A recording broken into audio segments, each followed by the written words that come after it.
কি না সব রকমের ধর্ম পালন করেছি, বাট কোনো ধর্মতে আমরা শান্তি পাইনি। বাবা অনেক অসুস্থ হয়ে পড়ে যায় মারা যাওয়ার মতন, তারপরে ভাই অসুস্থ হয়ে পড়ে মারা যাওয়ার মতো। 2017 সালে আমার জীবনে একটা স্বপ্ন আসে।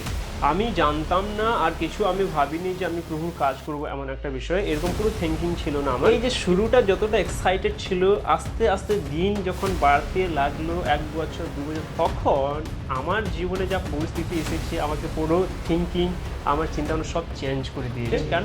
কারণ মণ্ডলীতে দেখে যে পরিচর্যা কাজে যারা কাজ করে তাদের মাইনে দেওয়া হয় না।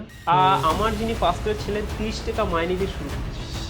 30 টাকা। যখন আমি মিনিস্ট্রি শুরু করেছিলাম তখন আমাকে 100 টাকা দেওয়া হতো প্রত্যেক মাসে। সেই যে চারিদিকে আমাদের পরিবারে আগুন জ্বলছে, আমাদের পরিবারে যতজন হচ্ছে তাদের কাছে চারিদিকে আগুন জ্বলছে। রাত্রে 12টার সময় আসে, 12টা আসার পরে আসে, তাকে প্রত্যেক রাত্রে নিয়ে যাওয়া হতো শারীরিকভাবে।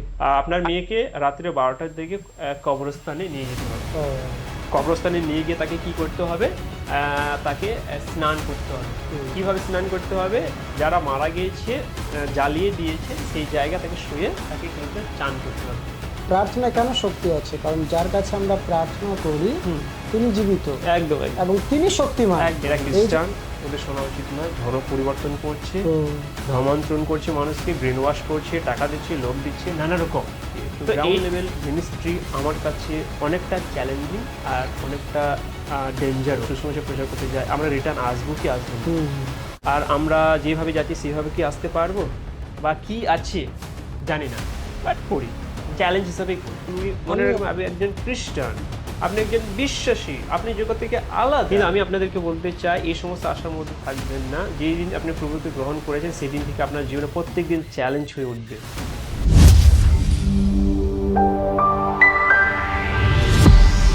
প্রত্যেককে জয় যিশু। আপনাদের সবাইকে স্বাগত জানাই আমাদের স্পিরিচুয়াল পডকাস্টে।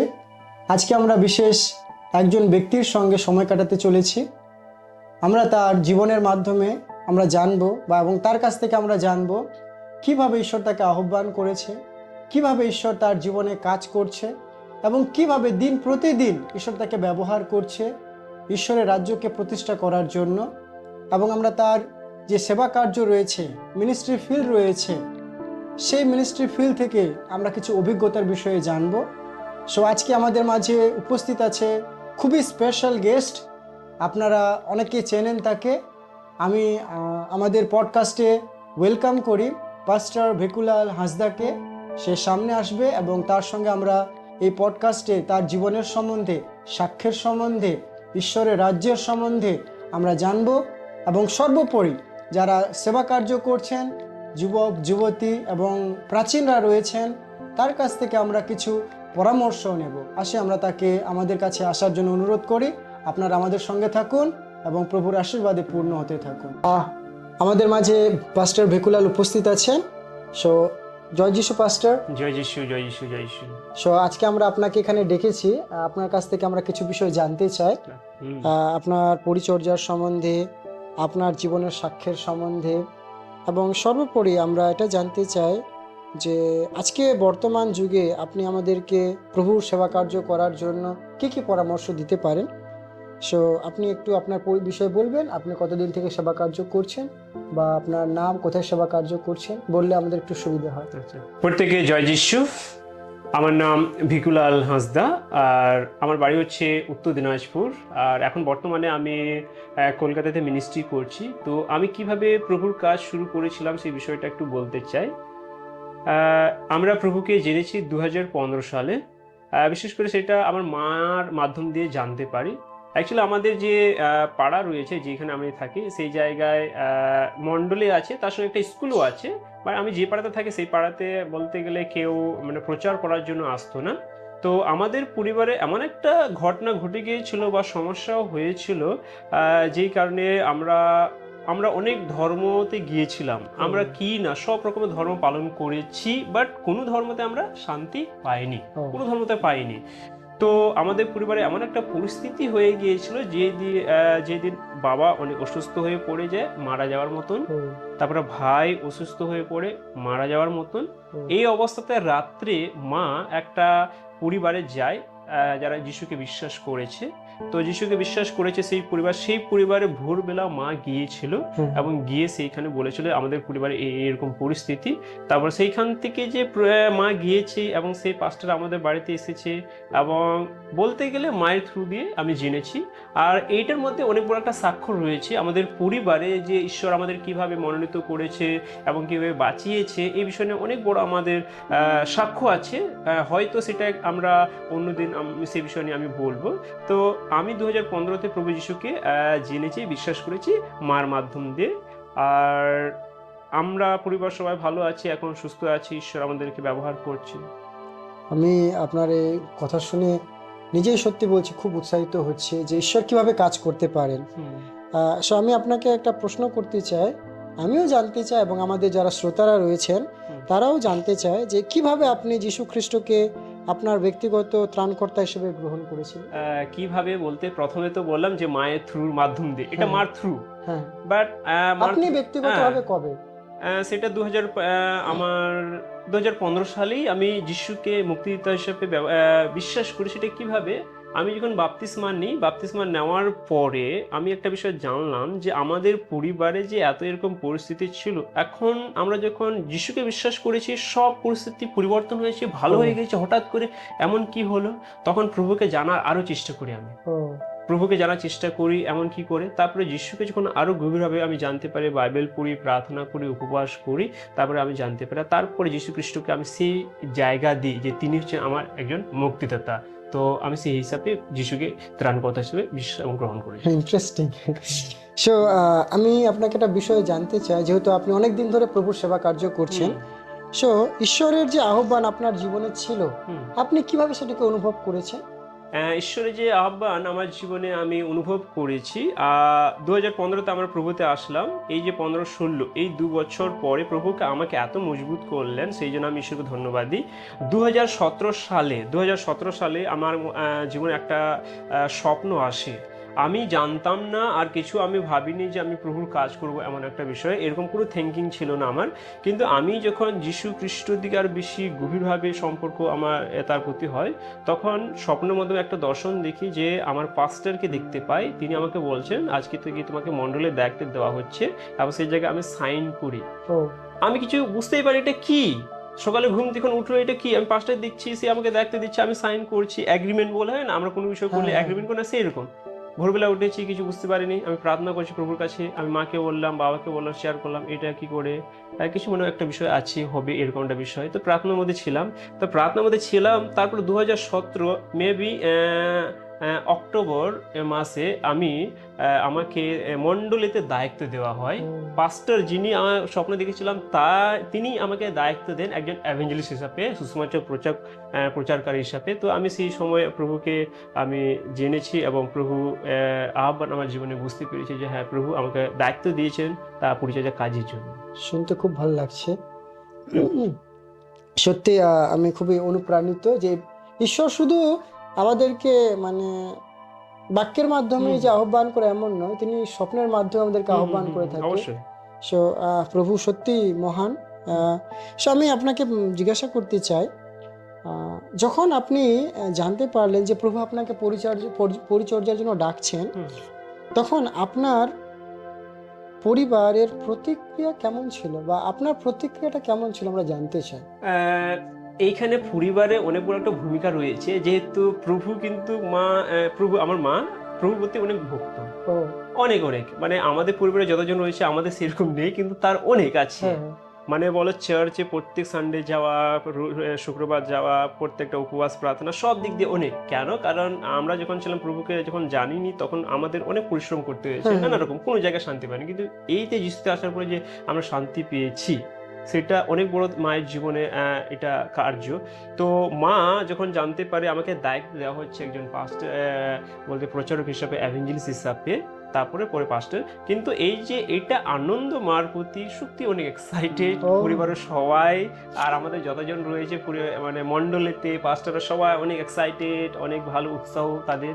তো আমি ভাবছিলাম ঠিক আছে, যখন আমাকে দেওয়া হচ্ছে এরকম একটা বিষয়। ঠিক আছে, চলো করি, কোনো অসুবিধা নেই। তো এই যে প্রথমে প্রভু সেবা কাজের জন্য কিন্তু আমি অনেকটা এক্সাইটেড হয়ে আমি এসেছি, মানে প্রভু আমার কোনো পরিবারে বাধা আসেনি বা আমার জীবনে বাধা এরকম আসেনি, এরকম একটা বিষয়, খুব আনন্দের সঙ্গে এসেছি। আপনার আহ্বান এবং আপনার আহ্বানের প্রতি যে প্রতিক্রিয়া সত্যি আশ্চর্যজনক। অনেকজনের এমন হয় না। সো প্রভুকে নিশ্চয়ই ধন্যবাদ বলা দরকার।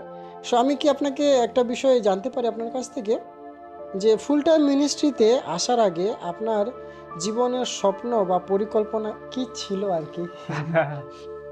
বিশেষ করে আমি বিজনেসম্যান হতে চেয়েছিলাম। ও আমি বিজনেসম্যান হতে চেয়েছিলাম, এই জন্য হতে চেয়েছিলাম কারণ আমাদের পরিবারের পরিস্থিতি ভালো নেই।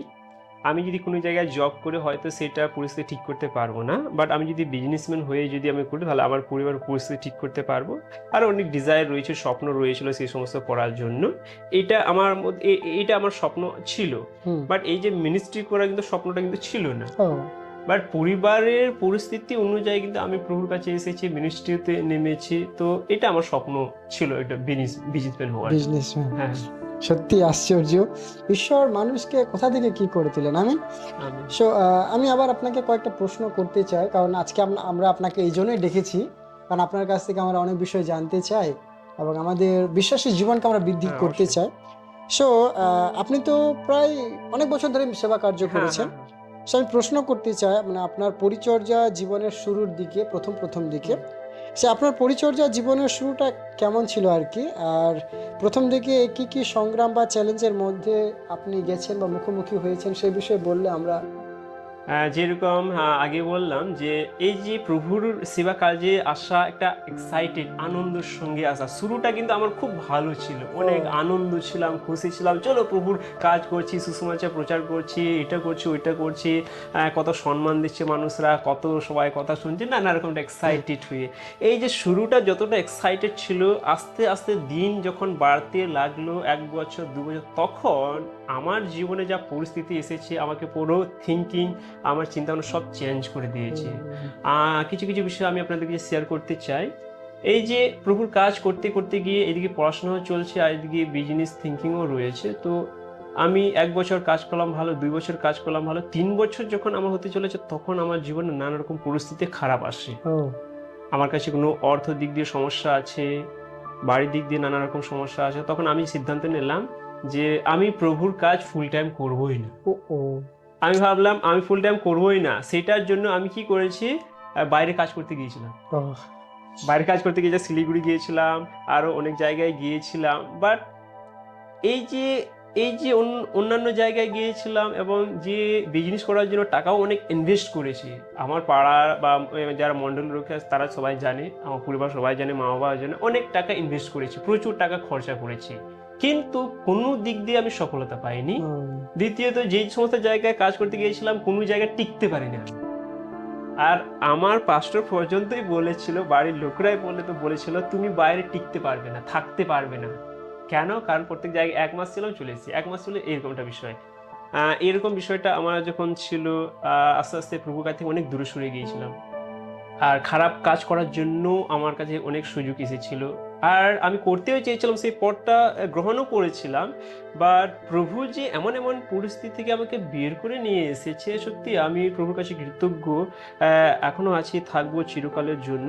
কারণ প্রত্যেকটা ভুল পথ থেকে, ভুল সিদ্ধান্তকে তিনি আমাকে রক্ষা করছেন আর এগিয়ে নিয়ে চলে আসছেন। তো সেই জন্য আমি ঈশ্বরকে ধন্যবাদ দিই যে এইভাবে প্রথমটা শুরু ছিল, যখন আবার বাড়ছে তখন আবার আমার জন্য নানা রকম চ্যালেঞ্জ আসছে, অর্থ, পরিবারের সমস্যা, নানা রকমের সমস্যা। তখন আমি আর প্রভুর কাছ থেকে আমি আর কাছে যেতে পারছি না, মানে ডিপ্রেশনে, মিনিস্ট্রি থাকাকালীন আমি অনেক ডিপ্রেশনে ছিলাম, প্রায় বলতে গেলে 3 বছরের মতন। আমার কাজ চাই এরকম থিঙ্কিং। রবিবারে চার্চ করতাম ঠিকই আছে, ওটা বাড়িতে গিয়ে প্রার্থনা করতাম ঠিকই আছে, কিন্তু আমার কাছে একটা কাজ চাই, আর একদিকে পাপের মধ্যেও জীবনযাপন করতাম, এইটা আমার মধ্যে ছিল। তো এইখান থেকে আমি যে কিভাবে বেরিয়েছি, অনেক বড় একটা বিষয় আছে। যখন আমাকে বলা হয়েছে তুমি বাইবেল কলেজে যাও এখন, আর আমি বিজনেসম্যান হতে চাইছি, টাকা ইনকাম করতে চাইছি, আমি ফুল টাইম মিনিস্ট্রি করবো না, আমার থিঙ্কিং কথাই থেকে মণ্ডলী থেকে পরিবর্তন হয়েছে। কেন? কারণ মণ্ডলীতে দেখেছি পরিচর্যা কাজে যারা কাজ করে তাদের মাইনে দেওয়া হয় না, টাকা অনেক কম পায়, আমার যিনি পাস্টর ছিলেন 30 টাকা মাইনে দিয়ে শুরু করেছিলেন। 30 টাকা, আমি ভাবতে পারেন 30 টাকা আজকে কি মূল্য আছে? নেই। যখন আমি মিনিস্ট্রি শুরু করেছিলাম তখন আমাকে 100 টাকা দেওয়া হতো প্রত্যেক মাসে। 100 টাকা দিয়ে কি সংসার চলে? প্রশ্ন হচ্ছে এটা, সংসার চলে? তো পরিবারও বলছে হ্যাঁ প্রভুর কাজ করছে ভালো, তার সঙ্গে অন্য কিছু দেখো এরকম। তো আমি বললাম ফুল টাইম আমি করবো না, আমি পার্ট টাইম করবো। তো এরকম করে নানা রকম চেষ্টা করেছি, কিন্তু কোনো রকম সফলতা পাইনি। কারণ এখান থেকে একটা বিষয় জানতে পারলাম, প্রভু আমাকে পরিচর্যাকারীর জন্য ডেকেছেন যে ফুল টাইমের জন্য, নট পার্ট টাইম। সেই জন্য এই কোনো দিক দিয়ে সাকসেস পাইনি। বাট আমি যে প্রভুর কাছে এসেছি, এখন ফুল টাইম যে মিনিস্ট্রি করছি, এখন আমাকে যেভাবে প্রভু ব্যবহার করেছে সেটা অনেক বড় একটা প্রভুর আশীর্বাদ আছে। আমি যখন বাইবেল খুলে যখন বলেছিল তুমি যাও, আমি যাব না, আমি কাজ যাব এরকম, তো হঠাৎ করে একদিন আমাকে পাস্টর ডাকেন, পাস্টর ডেকে আমাকে বলেন যে তোমাকে বাইবেল কলেজ নয়, আমাকে বলেছিল কি তোমাকে কলকাতায় যেতে হবে, কলকাতায় গিয়ে তোমাকে 1 বছর ট্রেনিং দেওয়া হবে, ট্রেনিং দেওয়ার পরে তারপরে তোমাকে একটা কাজ দেওয়া হবে, তারপর সেখান থেকে মাইনে দেওয়া হবে। এইরকম বিষয়টা বলা হয়েছিল। না ঠিক আছে আমি করবো, 1 বছরতে কি আছে, দেখতে দেখতে চলে যাবে। তারপরে আমি যখন কলকাতায় আসি, কলকাতায় এসে 1 দিন নয়, 2 দিন নয়, 3 দিন নয়, কয়েকদিন যখন থাকলাম তখন জানতে পারলাম আমি বাইবেল কলেজে এসেছি। এটা বিটিএস করতে হবে 3 বছর সময় দিতে হবে। আমি সত্যি সেই দিন আমি সিদ্ধান্ত নিয়েছিলাম আমি পালিয়ে যাব, বাইবেল কলেজ থেকে আমি পালিয়ে যাবো, আমি থাকবোই না। আমি কিসের জন্য এখানে এসেছি, আমার পরিস্থিতি ভালো নেই, অর্থ সমস্যা আছে, এটা কি করে থাকবো। তখন আমি প্রভুর কাছে প্রার্থনা করলাম, প্রভু আমি আজকে তোমার কাছে সমর্পণ করি নিজেকে। এই যে আমি বাইবেল কলেজ বিটিএইচ কমপ্লিটের জন্য আমার সময় প্রয়োজন, সেটা আমি তোমাকে দিলাম, এবং এটা দেওয়ার পর যা হবে না হবে তুমি জানো, আমি তোমার উপরে ছেড়ে দিয়েছি। এইটা প্রার্থনা সিদ্ধান্ত নেওয়ার পর বাইবেলকে ছিলাম, কমপ্লিট করলাম, সমস্ত কিছু কমপ্লিট করার পর আজকে দেখো প্রভু কোথায় থেকে কোথায় নিয়ে এসেছে। আজকে আমার কোনো টেনশন নেই, আমার এতটা ছিল যে সবসময় মাইন্ড ডিস্টার্ব, কাজ নিয়ে এটা নিয়ে, আজকে নেই। তো প্রভু কোথায় থেকে কিভাবে ব্যবহার করছেন, প্রভু অনুগ্রহ। আমি এটাই ভাবছিলাম, আপনি বিজনেস করতে চাইছিলেন কিন্তু সফল হননি, কারণ ঈশ্বর আপনাকে ফুল টাইমের জন্য আহ্বান করেছে। সো আপনার জীবনে কি এমন কোনো সময় এসেছিল বা ঘটনা এসেছে যে আপনি মনে করছিলেন যে আমার দ্বারা পরিচর্যা কাজ করা সম্ভব নয়? হ্যাঁ হ্যাঁ হ্যাঁ, সেটা অবশ্যই আমার কাছে এই সময়টা এসেছিল। কারণ আমি দেখছিলাম যে পরিচর্যা তো করছি, কিন্তু পরিচর্যা করছি এখন, কিন্তু পরবর্তীকালে কি হবে, আমি একদিন বিয়ে করব, একদিন আমার সংসার হবে, দ্বিতীয়ত আমার পরিবার রয়েছে, বাট এইটা করার ফলে আমি সাপোর্ট করতে পারবো না। হয়তো প্রভুকে সময় আমি দিতে পারবো, বাট আমি নিজেকে খুশি রাখতে পারবো না, ভালো থাকতে পারবো না। তো এই জন্য আমি চেয়েছিলাম না, আমি ছেড়ে দিই, এটা আমি করব না। তো এরকম করে সিদ্ধান্ত নেওয়াও হয়েছিল। কিন্তু যে যে বিষয়গুলো আমার প্রয়োজন বলে না, মথি 6:33 পথে, তার ধার্মিকতা বিষয়ে চেষ্টা করো, তার ধার্মিকতা বিষয়ে চেষ্টা করে যে সমস্ত দ্রব্য আছে সেটা দেওয়া যাবে। আমি চেষ্টা করেছি, আজকে সমস্ত পেয়েছি। আমি আপনাকে আমার একটা প্রশ্ন করতে চাই, আপনার জীবনে এমন কোনো ঘটনা আছে কি যেখানে আপনি খুব স্পষ্টভাবে ঈশ্বরের অলৌকিক কাজ দেখেছেন? অনেক অনেক অনেক অলৌকিক কার্য রয়েছে, বললে আমরা অবশ্যই শেয়ার করতে চাই। আমি দুটো বিষয় নিয়ে শেয়ার করতে চাই। প্রথমত ঈশ্বরকে আমি ধন্যবাদ দিই যে ঈশ্বর একটা বরদান বলো ঈশ্বর দিয়েছে, যেটা সবাইকেই দিয়ে থাকে। তো আমাকে একটা বরদান দিয়েছে, সেটা ভালো করে জানি। সেটা হচ্ছে এই যে কারোর মধ্যে যে মন্দ আত্মা আছে বা কাজ করছে, তাদেরকে আমি কিভাবে বুঝবো যে আরেকজনের কাছে মন্দ আত্মা কি আছে, বা সেই পরিবারে মন্দ আত্মা আছে কিনা, বা তাকে তাড়ানোর বিষয় নানা রকম। তো এই বিষয় নিয়ে ঈশ্বর আমাকে আশীর্বাদ করেছে, সেই জন্য ধন্যবাদ দিই। তো এটা নিয়ে আমি শেয়ার করতে চাই দুটো বিষয় নিয়ে। একটা বিশ্বাসী প্রায় 18 বছর মানে বয়স, 18 বছর মানে হয়েছে, বিশ্বাসী জীবনে হয়েছে। তো 18 বছরের মধ্যে বাপ্তিস্মাও নিয়েছি। তো তার মধ্যে বলতে গেলে একটা জিন প্রবেশ করেছে। আর আপনারা সবাই জানেন জিন কি ডেঞ্জার। আর সব থেকে বলতে গেলে আমার মিনিস্ট্রি লাইফে জিনকে বের করানো অনেক কঠিন হয়েছে। বিশ্বাসী সেই, কিন্তু এই যে তার মধ্যে মন্দ আত্মা কি করে আমি বুঝবো?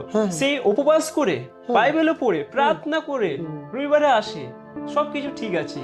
এটা কখন হয়েছে? বুধবার উপাসনা যখন এসেছিল, যখন আমি হাত ছুঁয়ে তার উপরে যখন প্রার্থনা করেছিলাম, তখন সেইখানেই মানে পড়ে যায়, সেইখানে পড়ে গিয়ে চিৎকার করে ওঠে।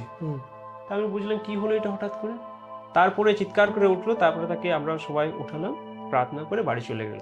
রবিবার যখন বুধবার পরে শুক্রবার যখন নাইট প্রেয়ার ছিল তখন এসেছে। সেই দিন যখন প্রার্থনা করেছি সেই দিন তার মধ্যে থেকে বেরিয়ে এসেছে।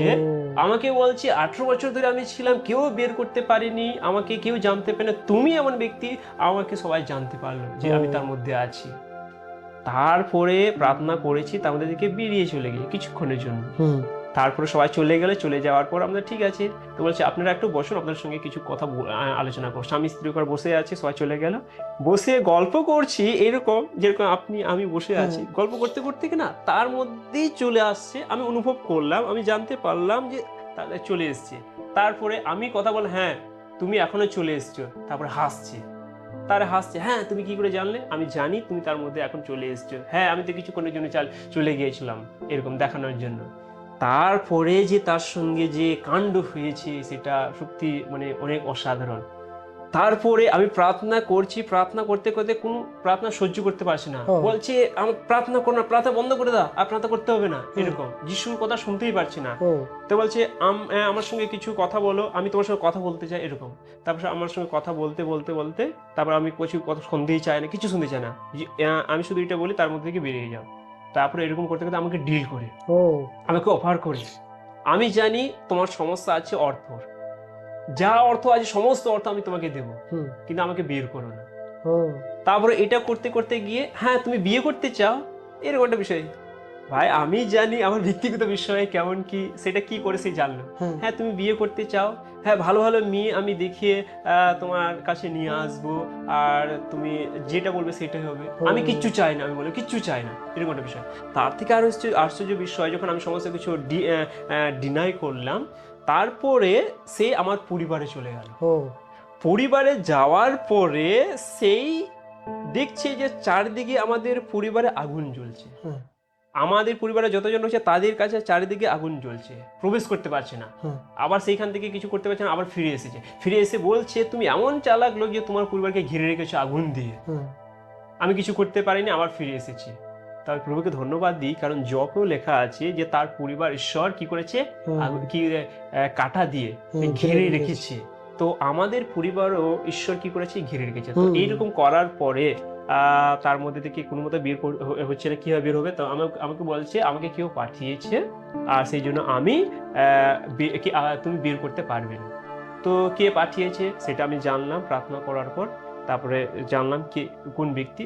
জানার পর বলছে আমাকে মন্ত্র দিয়ে বাঁধানো হয়েছে, মন্ত্র যত পর্যন্ত তুমি জানতে পারবে না তত পর্যন্ত আমাকে তাড়াতে পারবে না। বিশাল একটা ডেঞ্জার বিষয়, আমি কি করে মন্ত্র জানবো, তার কিভাবে করা হয়েছে? তারপরে প্রার্থনা করি, মন্ত্র আমি জানি, মন্ত্র যখন আমি জানতে পারলাম এই মন্ত্র দিয়ে করা হয়েছে, তারপরে সেই মন্ত্র জেনে সেই মন্ত্র দিয়ে তাকে যখন পড়লাম, তখন তার মধ্যে থেকে মানে কথা বলতে শুরু করে, তখন জানতে পারলাম সে মুসলিম একজন জিন।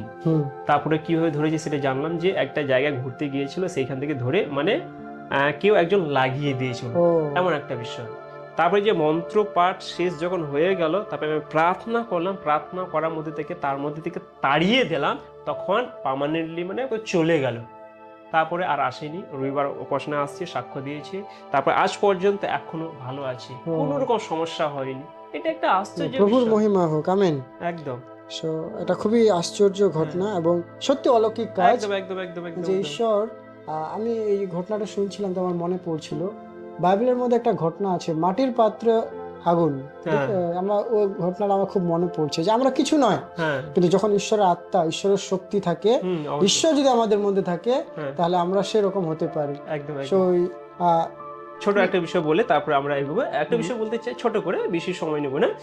আর একটা বিষয় ঘটনা হয়েছে এটা, যে বড়দিনে একটা জায়গা থেকে একজন আসছে, আমাদের বিশ্বাসী, ওইখানে গিয়েছি, আমাকে ইনভাইট করেছে, গিয়েছি, ভালো বিষয়। তো একটা পরিবারও এসেছিল সেই জায়গা, তাদের আত্মীয়। আমি শুধু গিয়েছি, পরিবারে রুমে বসে আছি, আর ওই বাড়িতে যখন ঢুকছি, যেখানে ওরা বসে আছে, তখন সেই মেয়েটা কেমন চোখ মুখ করছে, তারপরে ভালোভাবে থাকতে পারছে না, কান্নাকাটি করছে, নানা রকম করছে, আর এতজন আত্মীয় স্বজন এসেছে।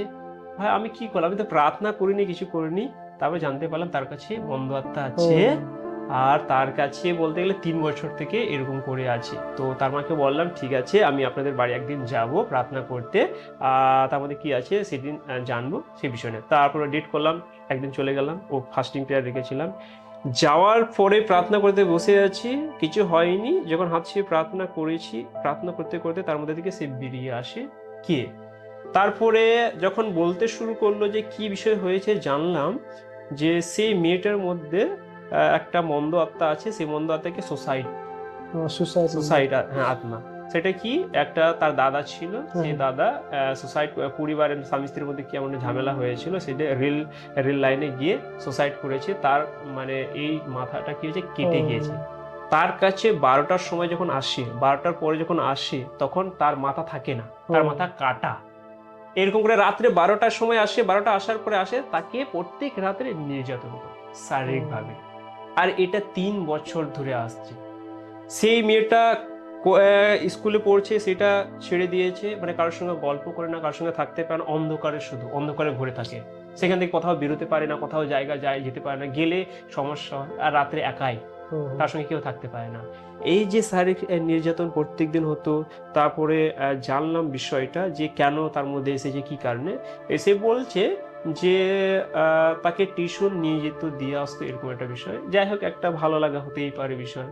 তো সব থেকে দুঃখ প্রকাশ করেছিল, কষ্ট লেগেছিল ওই বোনেরটা, যে তার দাদা মারা গেছে, এরকম এরকম। তো সেই জন্য ও তার কাছে এসেছে, আর এরকম বিষয়। তো আমি তার জন্য প্রার্থনা করি, প্রার্থনা করার পরে তার মধ্যে থেকে মন্দ থেকে তাড়িয়ে দিই, তাড়িয়ে দেওয়ার পর এখন সেই পরিবার পুরো ভালো, সুস্থ। এর মধ্যে থেকে বিষয় আছে কি, যারা যখন প্রভুকে জানতো না, তখন তার পরিবার সুস্থতা পাওয়ার জন্য কোথায় না কোথায় গিয়েছিল, সব জায়গায়। তান্ত্রিক আমরা জানি, তান্ত্রিকরা কি করে একটা বিষয় বলতে চায়,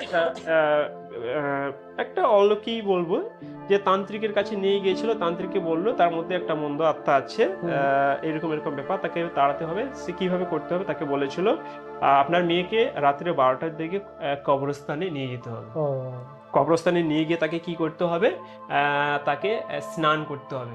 কিভাবে স্নান করতে হবে, যারা মারা গিয়েছে, জ্বালিয়ে দিয়েছে, সেই জায়গা তাকে শুয়ে তাকে কি করতে হবে, চান করতে হবে রাত্রে 12টার দিকে কবরস্থানে। তারপর তার মধ্যে থেকে যাবে। তো এরকম একটা বিষয়, তাকে সেই জায়গায় নিয়ে গেছে, চানও করিয়েছে, কিন্তু মন্দ আত্মা যায়নি। নানা রকম পণ্ডিতের কাছে নিয়ে গেছে, ওঝার কাছে নিয়ে গেছে, কিছু হয়নি। কিন্তু সেই জায়গায় প্রভুর কাছে নিয়ে এসেছে, সেই এখন ভালো আছে, সুস্থ আছে, সে এখন পড়াশোনা করছে। কত একটা অলৌকিক কার্য। আমেন। অনেক আমার চোখে দেখেছি, এরকম প্রভু আমার সামনে করেছে। ঈশ্বরের মহিমা হোক। আমেন। আমি সত্যি খুবই খুশি হলাম। আমি এটাই ভাবছিলাম যে সবকিছু কার, ঈশ্বরের শক্তি, ঈশ্বরের মহিমা হোক। একদম একদম। ঈশ্বর নানাভাবে মানুষকে ব্যবহার করে। ঈশ্বর একরকম কাজ করে না। ঈশ্বরের উদ্দেশ্য কি, মানুষকে পরিত্রাণ করা।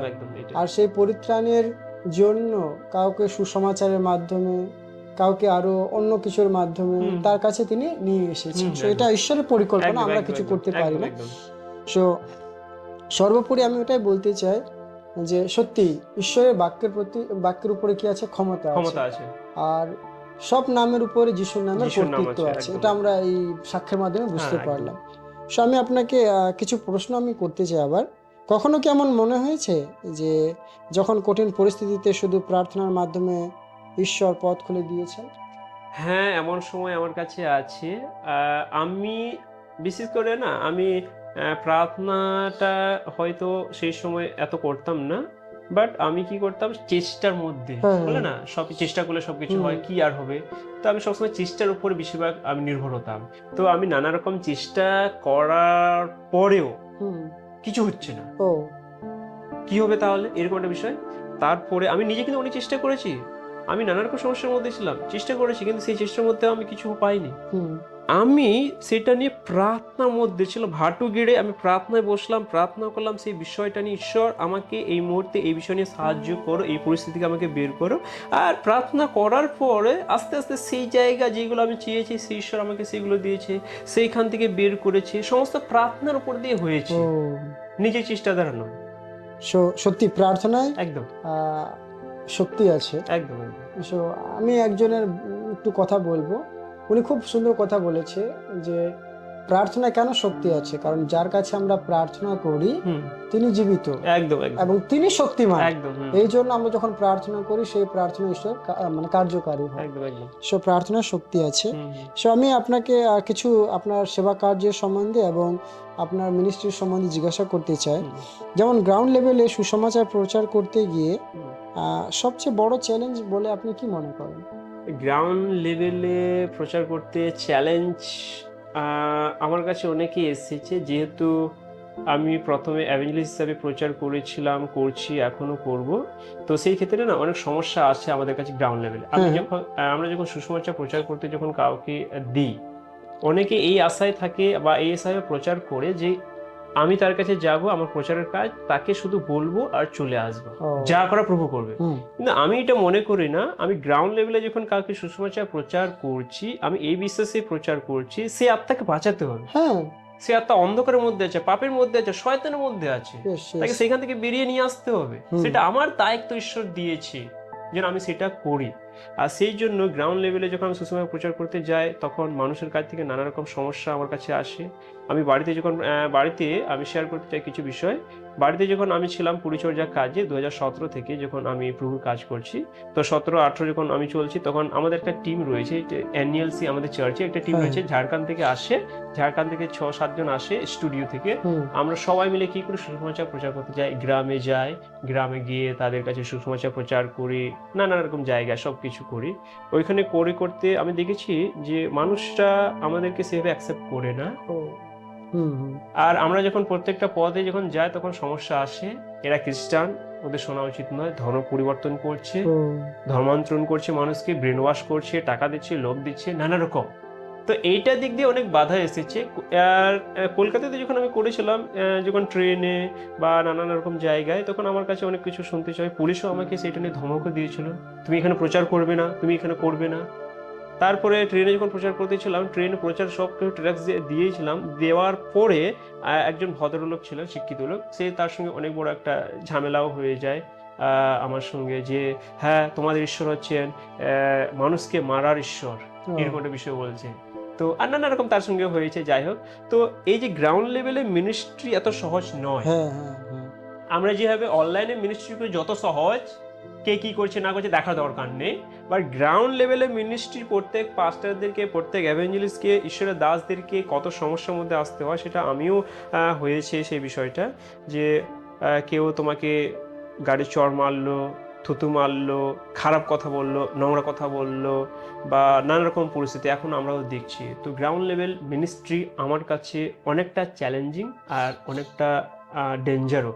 প্রত্যেকদিন এটা মনে হয় যখন সুসমাচার প্রচার করতে যাই, আমরা রিটার্ন আসবো কি আসবো না, হুম, হুম, আর আমরা যেভাবে যাচ্ছি সেভাবে কি আসতে পারবো, বা কি আছে জানি না, বাট করি, চ্যালেঞ্জ হিসাবেই করি। আমি আপনার এই কথাটা শোনার পরে আমি আমার জীবন একটা ছোট্ট বলতে চাই যে আমি যখন মিনিস্ট্রি করি আমিও গেছিলাম।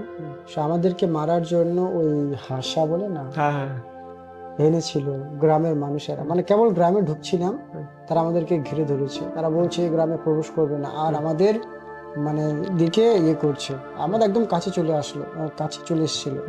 আমি দাঁড়িয়েছিলাম, আমার মানে দুই হাত ওখানে, একদম এত জোরে মরলো, কেটে মারবো, এখান থেকে বেরো, সবাই চলে যাও। আচ্ছা আচ্ছা। আর তারা আমাদেরকে ঘিরে ধরেছে, এদিকে মায়েরা চিৎকার করছে, এদিকে মারো, এরা কেন এসেছে। কিন্তু প্রভুকে ধন্যবাদ দিই, সেখানে প্রভু পথ প্রস্তুত করেন, একজন মানুষ আসেন এবং তিনি তাদেরকে কি সব করে ওলে টোলে সব নর্মাল করে দেয় এবং আমরা সেখান থেকে বেরিয়ে আসতে পারি। তো গ্রাউন্ড লেভেলে মিনিস্ট্রিতে অনেক চ্যালেঞ্জ ফেস করতে হয়। আমি আপনার আধ্যাত্মিক জীবনের সম্বন্ধে কিছু জানতে চাই, যে একজন পাস্টার হিসেবে আপনার ব্যক্তিগত প্রার্থনা জীবন এবং বাইবেল অধ্যয়নের রুটিন কেমন একটু বলুন। সেটা রুটিনটা এখনো আছে, চলছে, আর থাকবে। অ্যাকচুয়ালি যখন আমরা বাইবেল কলেজে যাই না, তখন আমরা একটু মানে ডিসিপ্লিন লাইন বেশিরভাগ চলে, আর খ্রিস্টান লাইফ না ডিসিপ্লিন। বাইবেল কলেজে যখন যাই তখন অনেক রকম ডিসিপ্লিন আমরা যে 1 বছর সহ্য করেছি, সত্যি সেটা অনেক একটা বিষয়। যে 7টা থেকে মানে সকাল 7টা থেকে 7টা রাতের পর রাত 7টা পর্যন্ত, এরকম একটা বিষয়। তো রুটিন নানা রকম, প্রার্থনা বিষয়, বাইবেল স্টাডি নানা রকম। তো আমাদের মধ্যে একটা কি বিষয় হয়, যখন বাইবেল কলেজে আমরা পড়তে যাই তখন সেই ডিসিপ্লিনটা থাকে, সে রুটিনটা থাকে, যখন আবার সেইখান থেকে বেরিয়ে যায় আর রুটিনটা আমাদের থাকে না, হ্যাঁ আস্তে আস্তে আমাদের জীবনটা আস্তে আস্তে আধ্যাত্মিক জীবন কমে যায়, প্রার্থনা কমে যায়, বাইবেল স্টাডি কমে যায়। কিন্তু আমি এই বিষয়টাকে মেনটেন করে রেখেছি যে আমি যিশুর জীবন থেকে অনেক শিক্ষা পেয়েছি। হুম, পার্সোনাল লাইফ কি মেসেজ দিচ্ছে, কি প্রচার করেছে, কেমন বলেছে, এই বিষয়টা না, পার্সোনাল ব্যক্তিগত লাইফ, সেটা কি প্রার্থনা লাইফস্টাইল, yes, আমি সেটাকে গ্রহণ করেছি। প্রভু যীশু খ্রিস্ট করতে কি করতো, ভোরবেলা উঠতো, তাই না, ভোরবেলা উঠে সবার থেকে আলাদা করে নিত, তারপরে কি করতো, প্রার্থনা করতো। এই যে ভোরবেলা উঠে প্রার্থনা যিশু করেছিল, সেটা আমি আমার জীবনে অ্যাপ্লাই করেছি। ভোরবেলা উঠে ঈশ্বরের কাছে প্রার্থনা করো নিজে একা, সেটাকে বলা হয় কোয়াইট টাইম, হুম। ব্যক্তিগতভাবে। তারপরে সকাল ভোরবেলা প্রার্থনা করার পর, সমর্পণ করার পর, বাইবেল স্টাডি করার পর হয়ে গেল অত্যন্ত দিনের মধ্যে 20 অধ্যায় 10 অধ্যায় করে স্টাডি করা হয়। এটা হয়ে যাওয়ার পরে সারা দিনটা সমস্ত কাজ হয়। আবার রাত্রে 1 আওয়ার, মিনিমাম 1 আওয়ার প্রার্থনা করা হয়, তারপরে বাইবেল স্টাডি তো সেটা তো থাকে। এটা এভাবে আমার রুটিন আছে রাত্রে। তো এই যে আস্তে আস্তে আরো একটা বিষয় এখন আমার চলছে, সেটা হচ্ছে দিনে কোনো রকম করে একটা বইতে কমপ্লিট করা দরকার। হুম, কারণ আমি দেখেছি পাস্টরাল লাইফে যদি সেটা না থাকে, সেটাই যদি তার ফাউন্ডেশন যদি না থাকে সেটাই, তাহলে কি আর। হুম। তো সেটা আমার জীবনে আছে। তো এটা আমি যিশুর লাইফস্টাইলকে গ্রহণ করেছি আমার জীবনে। আপনারা সবাই শুনছেন যে অবশ্যই আমাদের বাইবেল অধ্যয়ন প্রয়োজন একদম আছে একদম এবং প্রার্থনার প্রয়োজন আছে। আমি শুনে আমিও উৎসাহিত হচ্ছি যে বাইবেল পড়া বন্ধ করা যাবে না, প্রার্থনা করা বন্ধ করা যাবে না। সো আমি আপনাকে একটা বলতে চাই, সেটা হচ্ছে যখন পরিচর্যার চাপে বা যখন আপনার জীবনে নিরুৎসাহিত হন আপনি, সো কিভাবে আপনি আপনার আধ্যাত্মিক জীবনকে শক্ত করেন বা আপনি নিজেকে কিভাবে আধ্যাত্মিকভাবে শক্ত করেন? আমি যখন নিরুৎসাহ তো অনেক সময় হয়ে থাকি। প্রথম কথা হচ্ছে পরিবার থেকে হুম, নিরুৎসাহ হয়ে যায়, পার্সোনাল লাইফ থেকে নিরুৎসাহ হয়ে যায়, আর বলতে মানুষের থেকে অনেক নিরুৎসাহ হয়ে যায়। অ্যাকচুয়ালি আমরা যখন যেটা চাই বা যেটা ইচ্ছা রাখি বা যেটা কাজ করার চেষ্টা করি, সেটা যখন হয় না, তখন আমরা নিরুৎসাহ হয়ে যাই। কেউ কিছু বললে সে যখন নিরুৎসাহ হয়, তখন আমি সেই সময় কি করি, নিজে একাই করি, হাঁটু গাড়ি প্রভুর কাছে, হুম, হাঁটু গেড়ে আমি প্রার্থনা করতে বসে যাই। আর প্রার্থনা করতে করতে করতে সেই জায়গা যে ছিল আমার, সেই জায়গা থেকে আস্তে আস্তে ঈশ্বর আমাকে বের করে। তো আমি যখন নিরুৎসাহ এই সময় হয়, তখন আমি প্রার্থনা দ্বারা শক্তি যোগাই, বাইবেল আমি পড়ি, তখন বাক্য আমাকে শক্তি যোগায়। হুম। এটা অনেক আমার জীবনে গুরুত্বপূর্ণ। আমি জিজ্ঞাসা করতে চাই, আপনার জীবনে এমন কোনো বাইবেল পদ বা চরিত্র আছে যা আপনাকে প্রভাবিত করেছে? বাইবেল পড় তো অনেক আছে, তো আমি শুধু বাইবেল স্টোরিটা বা চরিত্রটাকে আমি শেয়ার করতে চাইবো আপনাদের কাছে। বাইবেলের চরিত্র সব থেকে করেছিল আমার আব্রাহামের জীবনে। ও, আব্রাহামের জীবনে এটাই, যে আব্রাহাম ঈশ্বর তাকে মনোনীত করলো, মনোনীত করার পর তাকে বললো, আমি তোমাকে যে দেশে নিয়ে যাচ্ছি সেই দেশে চলো, কিন্তু যাওয়ার আগে সেই সময় ত্যাগ করে আসো। হুম, এই যে ত্যাগ করে আসো আর যে দেশ দেখাচ্ছে সেই দেশে চলো, আমি তোমাকে আশীর্বাদ করব। এই যে আমার জীবনে যদি আমি লক্ষ্য করি, প্রভু পথে যখন যাওয়ার পরে আমার যে লাইফস্টাইল ছিল বা আমার যে কি বিষয়গুলো ছিল, সেই সমস্তকে স্যাক্রিফাইস করা, বা প্রথম কথা হচ্ছে আমি আমি একটা বিষয় ডিসাইড করেছিলাম, বাড়ি থেকে কোনো জায়গায় যাব না। ও, প্রভুর সেবা কাজ করব তো আমি বাড়িতেই করব, হুম, বাড়ি থেকে করব, বাড়ি থেকে কোথাও করবো। আমি ভাবছিলাম দাদা আমার মিনিস্ট্রি করে, তো আমি ভাবছিলাম দাদা বাইরে যাবে, দাদা বাইরে গিয়ে মিনিস্ট্রি করবে মিশনারি হিসাবে, আর আমি বাড়িতেই থাকবো, মা বাবাকে দেখবো, এখান থেকে কোথাও যাব না। ও, তো এরকম করতে করতে আমার এটা পারপাস ছিল, বাট প্রভুর ইচ্ছা অন্যরকমের ছিল। সেই জন্য একটাই করে না, আমরা দেখি যে বাইবেলের মধ্যে অনেক জায়গা যেটা কি করা হয়, গুলিবাট করা হয়, হুম, তাই না? তো গুলিবাট করা হয়েছিল, লেখা হয়েছিল নানা রকম বিষয়টা নিয়ে, কি হবে না, তাই তো। তারপর লিখিয়েছিলাম অনেক রকম, তা গুলিবাট করলাম, প্রার্থনা করলাম। তো একবার এসেছে দেখলাম মিশন, হুম, তারপরে আরেকবার দেখলাম মিশন, হুম, আরও দেখলাম মিশন। তো বারবার করে একটাই কেন আসছে এরকম বিষয়, আশ্চর্য হয়ে গেলাম।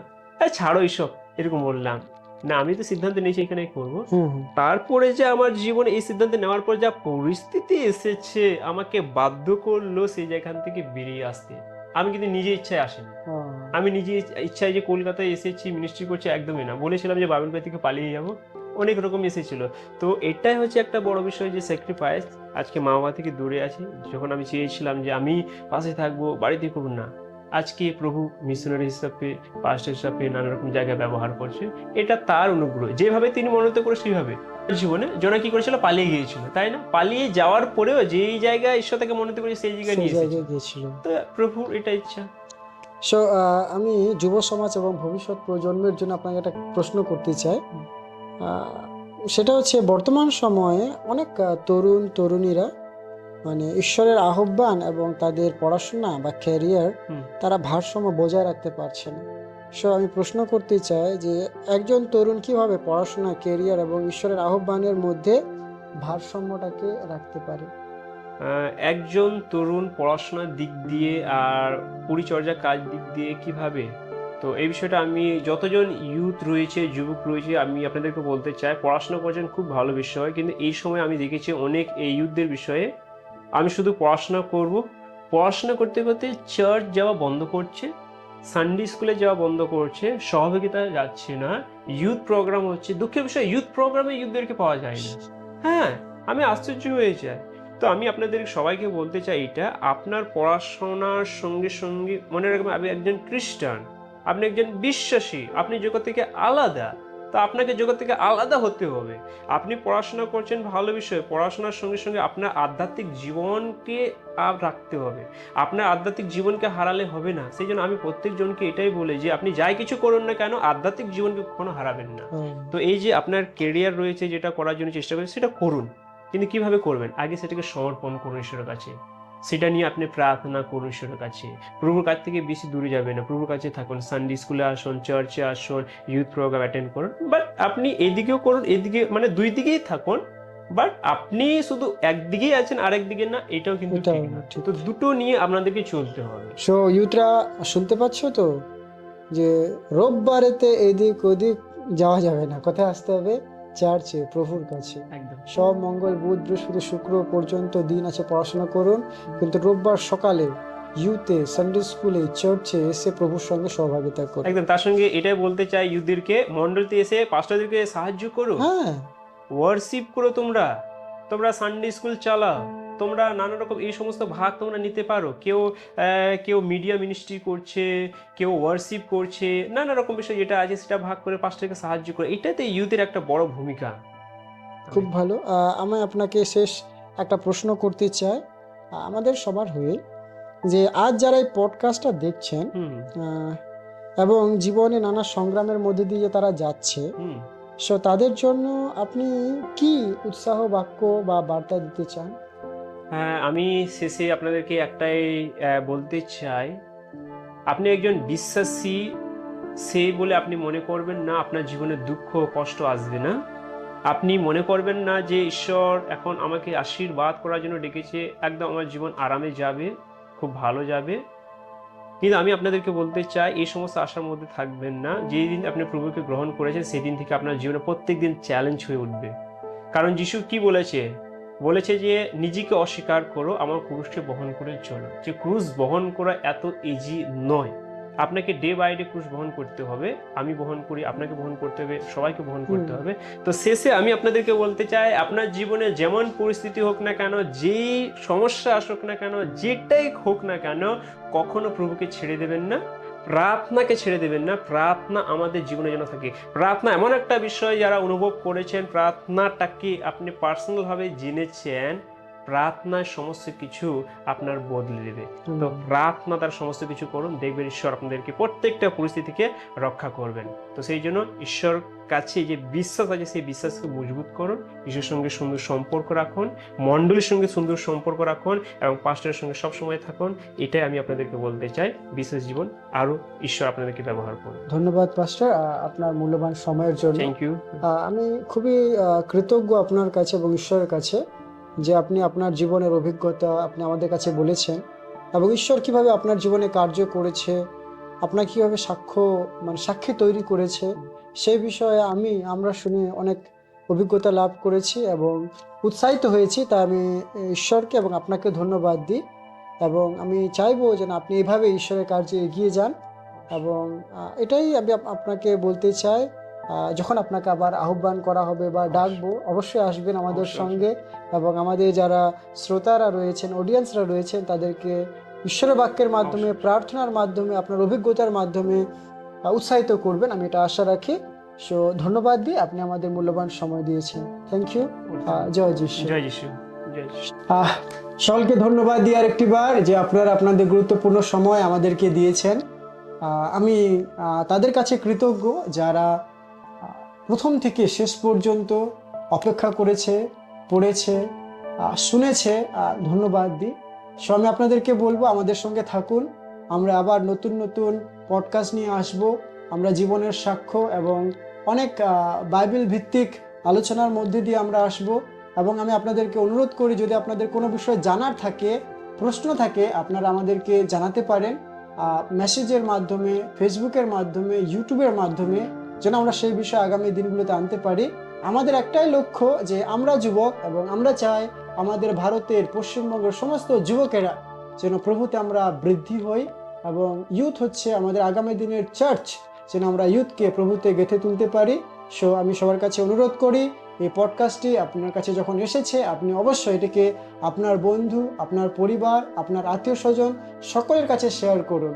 এবং চাইবো আপনারা আমাদের সঙ্গে যুক্ত থাকুন, যে কোনো বিষয় থাকে আমাদের সঙ্গে থাকুন। ধন্যবাদ দিই। ঈশ্বর আপনাকে, আপনার পরিবারকে, সকলকে আশীর্বাদ করুন। জয় যিশু। আবার দেখা হবে।